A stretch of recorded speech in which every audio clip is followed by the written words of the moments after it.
Hello friends, வணக்கம் and welcome to my channel. Road கடை காளான் வீட்டிலேயே சிம்பிளாக சுவையாக எப்படி செய்கிறதுன்னு பார்க்கலாம். இதுக்கு தேவையான பொருட்கள் பார்த்திங்கன்னா, ஒரு பேக்கெட் காளானுக்கு 2 பெரிய வெங்காயம், ஒரு சிறிய துண்டு இஞ்சி, 7 பல் பூண்டு, ஒரு தக்காளி, கொஞ்சம் கொத்தமல்லி, 50 கிராம் கடலை மாவு, ஒரு ஸ்பூன் தனி மிளகாய்த்தூள், அதாவது வர மிளகாய்த்தூள்னு சொல்லுவோம், சில்லி பவுடர், அதுக்கப்புறம் ஒரு ஸ்பூன் குழம்பு மிளகாய்த்தூள், 100 கிராம் அரிசி மாவு. இப்போ இஞ்சி, பூண்டு, வெங்காயம், தக்காளி பாதி பாதி எடுத்துகிட்டு அதில் இந்த மாதிரி முந்திரி ஒரு 5 சேர்த்துக்கிறேங்க டேஸ்ட்டுக்காக. சேர்த்துட்டு நம்ம அரைச்சி எடுத்து வச்சுக்கலாம். இப்போ இது காளானை இந்த சைஸில் நான் வெட்டிட்டு உப்பு ஃபஸ்ட்டு சேர்த்து கலந்துட்டு, அதுக்கப்புறம் இஞ்சி பூண்டு விழுது பாதி சேர்த்துட்டு, அதுலேயே மிளகாய் தூளும் சேர்த்து நல்லா கலந்துக்கலாங்க. ஃபஸ்ட்டு இது எல்லாத்தையும் நம்ம 1 பை 1 கலந்துக்கிட்டோம்னா இந்த மாதிரி இருக்கும். அதுக்கப்புறமா நம்ம மாவு சேர்த்துக்கலாம். இப்போ கடலை மாவில் நான் பாதி மாவு சேர்த்துட்டு பாதி எடுத்து வச்சுக்க போகிறேன். அதுக்கப்புறமா நம்ம ஒரு ஸ்பூன் கார்ன்ஃப்ளவர் மாவு சேர்த்துக்கலாம். இப்போ கார்ன்ஃப்ளவர் மாவு இல்லைன்னா நீங்கள் அரிசி மாவு மாத்திரமே சேர்த்துக்கலாம், சூப்பராக இருக்கும். அரிசி மாவு பார்த்திங்கன்னா நான் இப்போ 100 கிராம்லேருந்து கொஞ்சம் எடுத்துகிட்டு மீதி ஃபுல்லாகவே இதில் சேர்த்துக்கிட்டேன். இப்போ கொஞ்சமாக தண்ணி தெளித்து இந்த மாதிரி சேர்த்து கலந்து எடுத்து வச்சுக்கலாங்க.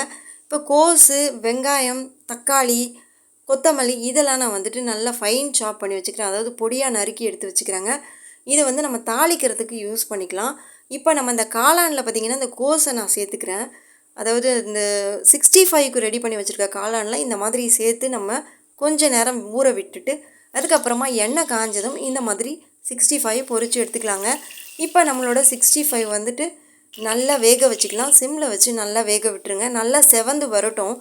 இதை நீங்கள் இப்படியே கூட சாப்பிடலாம். இது கூட கெச்சப் வச்சுட்டு சாப்பிட்லாம், இல்லை வெறுமனே அப்படியே சாப்பிட்லாம். செம்ம டேஸ்டியாக இருக்கும். ஆனால் இது ரோட்டு கடை காளான்னு சொல்லும்போது அந்த கிரேவியோடு சாப்பிடும்போது இன்னமும் செம்ம டேஸ்டியாக இருக்குங்க.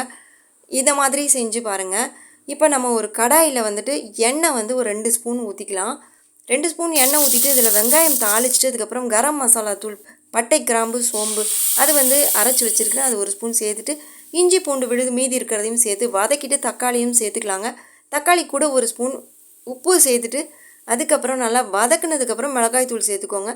நான் ஒரு 2 ஸ்பூன் மிளகாய் தூள் சேர்த்துருக்குறேன். அதுக்கப்புறம் கடலை மாவு கரைச்சி ஊற்றிடலாம். அந்த மிச்சம் வச்சுருக்கோம் இல்லைங்களா, அந்த கடலை மாவை கரைச்சி இப்போ இதில் ஊற்றி நல்லா வேக விட்டுருங்க. அந்த ஸ்மெல்லெல்லாம் போகணும். நல்லா பச்சை ஸ்மெல் போனதுக்கப்புறமா, அந்த ரா ஸ்மெல் போனதுக்கப்புறமா தான் நம்ம இந்த 65 அந்த காளான் நம்ம வறுத்து வச்சுருக்கோம் இல்லைங்களா, அதை இதில் சேர்த்துக்கணும். சேர்த்துட்டு கிளறி விட்டுட்டு ஒரு 2 கொதி கொதித்த உடனேயே நம்ம கொத்தமல்லி போட்டுட்டு ஆஃப் பண்ணிடலாம். இப்போ இது சர்வ் பண்ணுறதுக்கு ரெடி ஆகிடுச்சுங்க. செம்ம டேஸ்டியாகவும் ரொம்ப ரொம்ப ஹெல்தியானதும் கூட.